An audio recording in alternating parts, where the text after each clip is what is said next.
หยุดพฤติกรรมแบบนี้ถ้าเจ้าบ่อยากเฮ็ดให้ร่างกายพังโดยบ่รู้สึกตัวทำอีกคือการกินจุกกินจิกกินมะยุมะยะ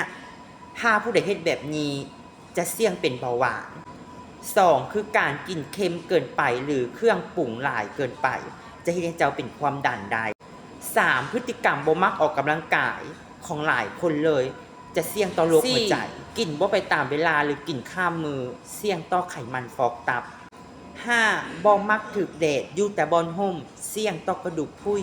6มักกินเผ็ดกินมันเสี่ยงต่อกระเพาะลำไส้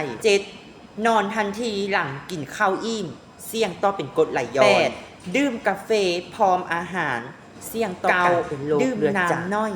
เสี่ยงต่อลำไส้แปรปรวนหรือลำไส้มักอยู่ในอากาศที่บ่ดีตลอดเลยเสี่ยงต่อการเป็นโรคภูมิแพ้หรือว่าหอบหืด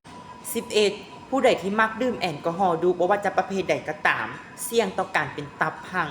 ไวรัสตับและอื่นๆที่เกี่ยวกับตับ12ผู้ใดที่มักอยู่แต่ในเรือนบ่มักออกไปไสระวังขาดวิตามินดีนี่มักเกิดขึ้นกับวัยรุ่นจำนวนหลาย13มักดื่มน้ำน้อยเกินไปหรือตุบน้อยๆก็บ่มักเบิดเลยเสี่ยงต่อการเป็นนิ่วมักไข้หลังไผที่มักเฮ็ดระวังไว้14บ่มักออกแรงงานบ่มักคิดและบ่เรียนรู้สิ่งใหม่ๆระวังสมองเสื่อมโดยบ่รู้สึกตัวเด้อ15มักนอนบ่หลับสงเชื่อว่าหลายคนมักกับข้อนี้แน่นอนเพราะโดยเฉพาะวัยรุ่นเลยและวัยเฮ็ดเวียกลิ้นโทรศัพท์ก่อนนอนหยุดพฤติกรรมนี้ด้วยและ16สุดท้ายหมู่เลยหยุดลิ้น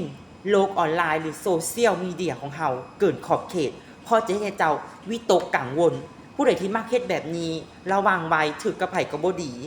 ฟังคลิปนี้แล้วดีมีประโยชน์อย่าลืมแชร์ออกกับคนที่ท่านฮักและคนที่ฮักท่านให้ได้ฮู้เป็นอุทาหรณ์เป็นบทเรียนสอนใจกับทุกคน